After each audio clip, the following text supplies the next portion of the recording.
and you forcing me to answer this question.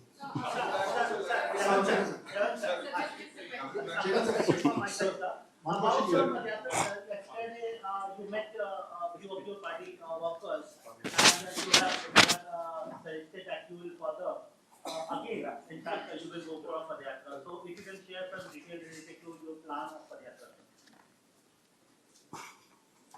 There's nothing much to share. This is all political activity which goes on.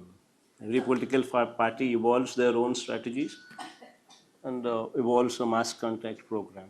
And closer we get, the closer we get, the more anti-incumbency you would see. So the moment we have a situation where anti-incumbency swells. So the last 1.5 years would be a mass contact program, wherein we would be hitting the road. This Padayatra will be longer than previous one, sir. Any idea, any hint? Good afternoon, sir. Maybe longer. Good afternoon, sir. Deepika from the Trade. I just have 2 questions. Yeah, Maritkam, go ahead.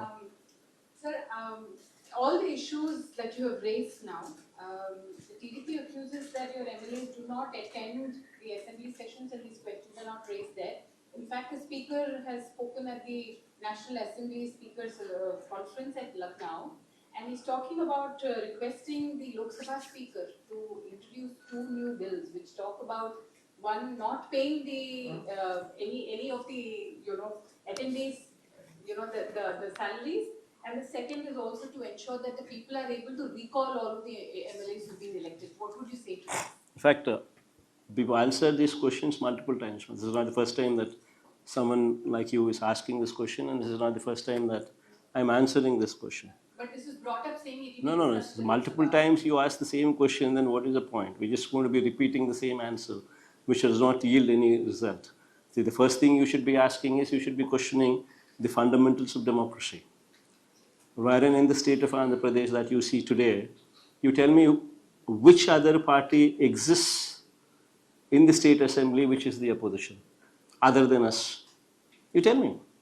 You are a journalist yourself, well educated, well known. Tell me, with a lot of knowledge that you possess, in the assembly you tell me which other party exists other than us who is the opposition. Everybody else is in the ruling government. The only party that exists in the assembly which is in the opposition is only we.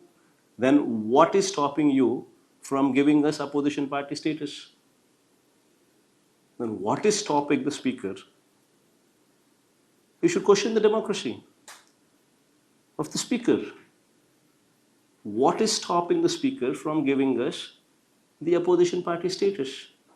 The moment opposition party status is accorded to the only opposition party that exists in the House, then this mic time is on par with the leader of the House. And if that were to be given to that opposition party, automatically they have a leader of the House, leader of the opposition, who ultimately, if he is given this mic time, then you would have a situation wherein people could explain in detail all the mischievous deeds that are going on in the government. If that time is not given, and if you were to say that I give you only 5 minutes time, as part of 175 member collegium that you have, that your time is apportioned only to that level, then what is the point in you going and wanting to spend time in the assembly? It doesn't yield the results. Sir, try to regularly mention. So you have been saying all this for the past few months, but question is no work, no pay in recall. What do you hear to us? No work, No pay. Yes, you will raise your objection. That The journalist is asking, sir, for the first time, the ruling government is talking about no work, no pay, which is a lot more serious thing, saying that we'll introduce it in Lok Sabha. Nobody is that poor to literally be wanting to prey on that. Don't worry about that. It's up to them. recall. So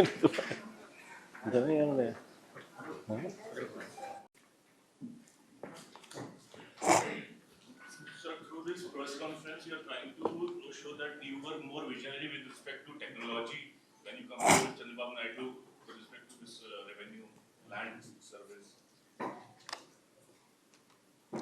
Basically, we're here, Avinash, only to showcase the reality which has been a missing point. What is it that Chandrababu is claiming? Are there any facts in his claims? That is all we're trying to dispel here. And my story has been clearly exhibited with all evidences that have been put forth. Now, if they have a counter claim to say otherwise, they are most welcome to speak of it. That is how in a democracy one should function. Whereas this Chandrababu Naidu is so shameless that rather than accepting what others have done, this man is trying to steal away the credit, which is unfortunately the thing what is happening here, which is being dispelled with facts and figures. So you also showed that corruption has happened and is happening. So will you investigate in case to get into power? There's so many evidences what we've been put forth on various fronts.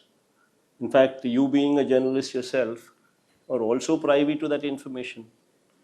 Go to any village, right beside, take any neighboring village, tell me in which village you don't see a bell shop.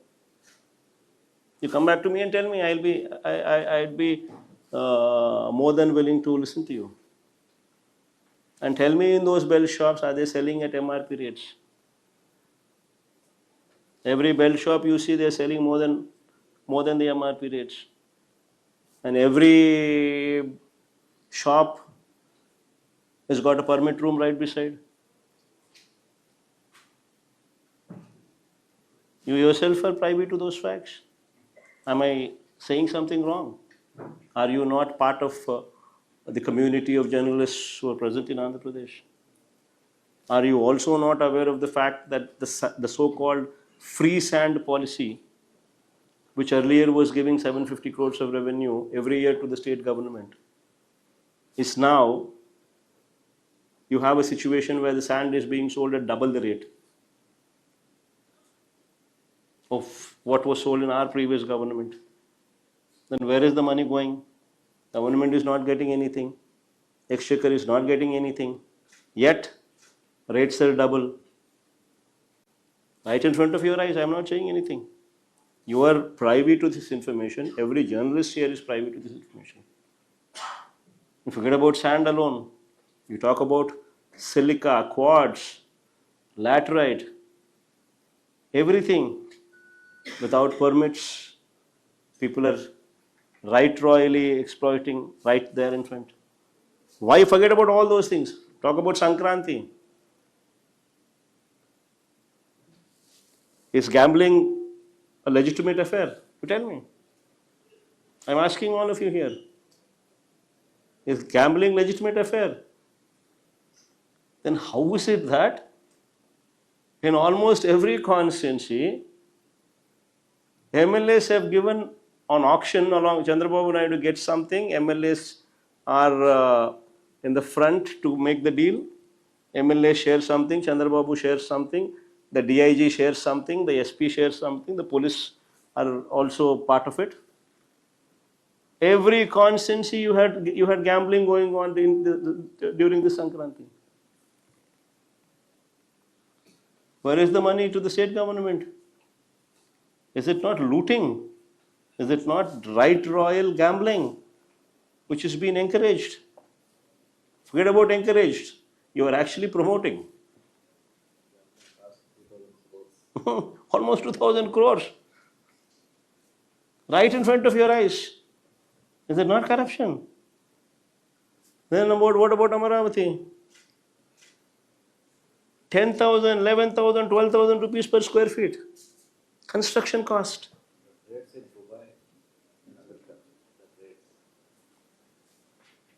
Right in front of you. You're staying in, most of you also stay in Hyderabad. Most of you also just go there, ask any real estate person who's involved in construction what the cost of construction would be.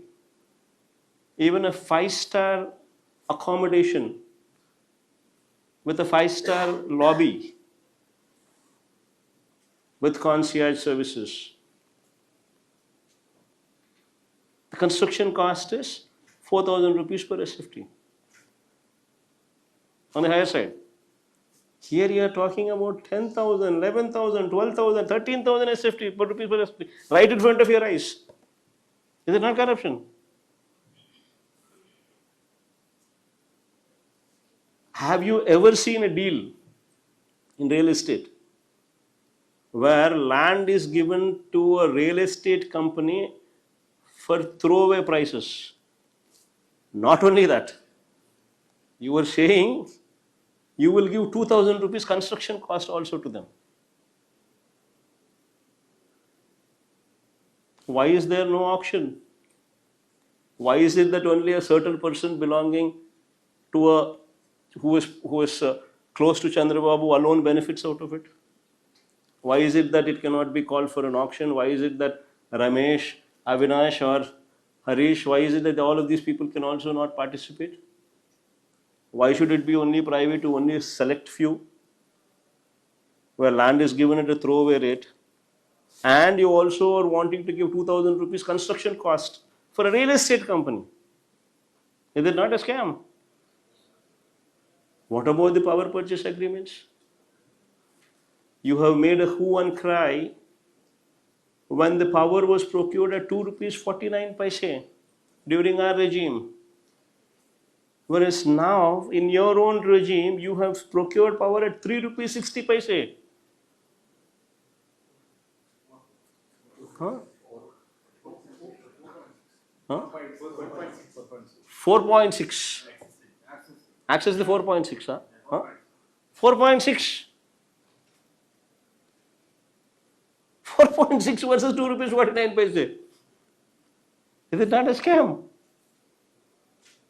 Right in front of you, I have named quite a few. Quite a few, I have named few.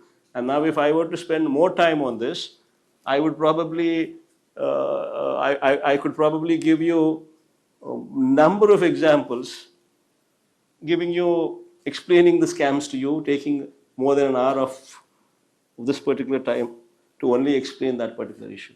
What's the kind of investment government is saying they're bringing to Andhra Pradesh? Is it not exemplary? See, what is an announcement is not an investment coming in.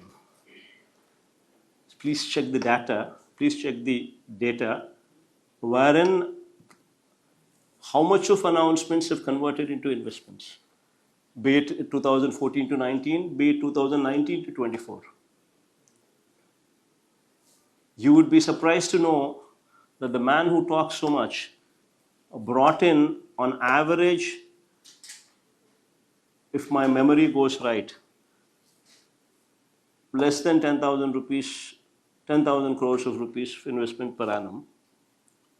Whereas in our regime, we were, in the Krishna, what are the numbers? Huh? We were? We were. They were? They were at average 10,000 crores. We were at average 14,000 crores. Despite COVID. Despite COVID.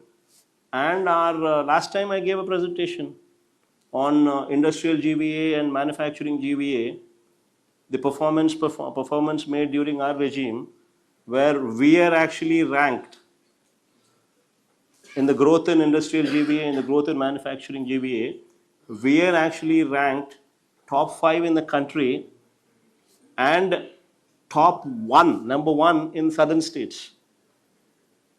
This is our performance.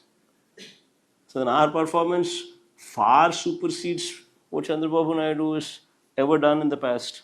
So how is it fair to even compare